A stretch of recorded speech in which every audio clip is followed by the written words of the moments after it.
y'all, it's Mark from Overlook Valley Homestead. This is part 10 in our 10-part video series about owning cattle, things you should know before you own cattle, and 10 tips you should know before buying cattle series. So I may have to add another video on later if I get enough questions and comments about things that I didn't go over in these videos, but I had a lot of folks asking me about doing a video on these things so that they would know, and so I felt like that if I had knowledge I could share with you, that would be a good thing. So these are my opinions, the way I do things here on my farm, and so take from it what you will, and I hope that you get some good knowledge from it. In part 10 of our video, we're going to talk about knowing when to buy and sell cattle, and why you should sell your cattle, and other options for your cattle, other things you can do with them, like having your cattle processed for meat. Now, the best time to buy cattle is definitely when the market is low, if you can, assuming that you have the funds to be able to feed the cattle and the land to put them on, and the fencing, and all the other things that we've talked about in our video. Be well prepared before you go and buy cattle. Understand what it takes to own cattle. If you watch this video series, you know a whole lot of it. You know a whole lot of what I know about owning cattle. There's a lot more that I know about it than what I put in the videos, but I've tried to simplify it enough for the people who are just getting into owning and buying cattle, so that they would have some idea of what they're getting themselves into. It's wonderful to own and buy cattle and sell cattle, but there's a whole lot to know that goes with it. It's not just, hey, I bought a cow. You know, you got way more to go with that. Or I'm thinking about buying us a family milk cow because we want our own milk. Well, that's fine and dandy, but you need to know that there's way more that goes with it than just owning a cow. And in the series, I've said a whole lot about that. So hopefully, if you haven't got to watch the other videos, you'll go back and watch them. So anyways, let's just get started here on this one. Knowing when to buy cattle and when to sell cattle. You want to buy when they're low, and you want to sell when they're high. That's the name of the game, if you can. So you watch the cattle market and try to make your best judgment on when to buy and when to sell. I've seen cattle as low as 50, 60 cents a pound, and I've seen them as high as $4 a pound. So if you bought a cow at 50 or 60 cents a pound and you were raising it, and the price went up to $4 and you sold it, you made a chunk of money off that cow. If you did it the other way, obviously you lost a lot of money. So that is one thing you want to look for. Another thing is you want to pay attention to feed cost and hay cost and material cost. Your fencing, post, T-post, wood post, bob wire, all the wires, things like that. Your hay rings, a lot of things I've talked about in the video. You want to pay attention to make sure you've either got those things or you've got the funds to be able to purchase those things, or you will be getting the funds to purchase those things. Sometimes when I need things on the farm, I have multiple cows, so sometimes when I need things, I have to sell a cow to buy the things for the other cows, and that's part of it.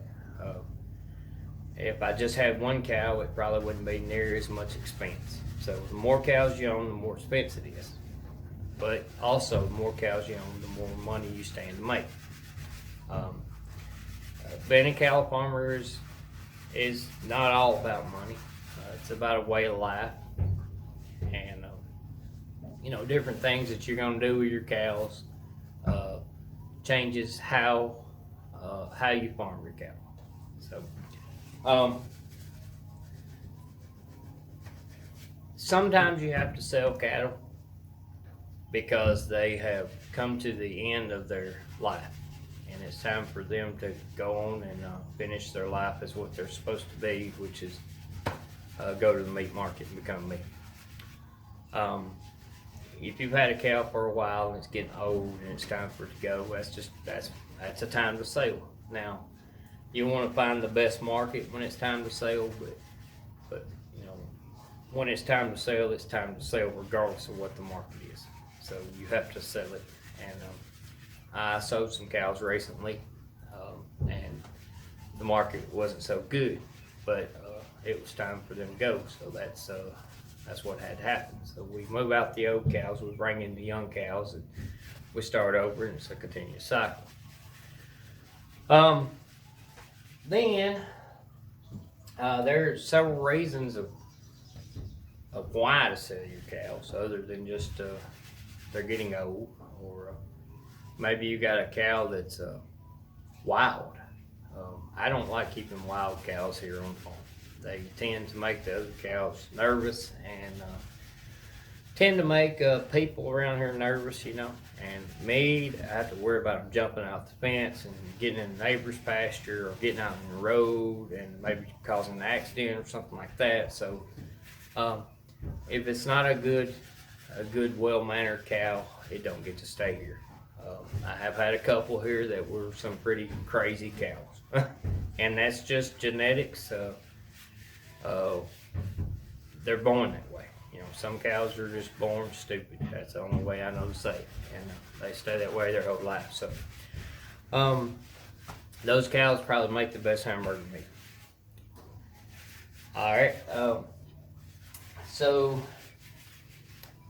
speaking of hamburger meat, another option that you have with your cattle is raising your cattle for beef, for your meat, your consumption at your own home. One good thing about that is, you know where your meat come from. You know what you fed that cow, and you know what you're eating, what you're putting in your body. So that's a good thing. And you know, Sarah stays on me all the time about having a cow processed, and there will come a time when we do that here on our homestead. It's a realization that I've had to come to deal with.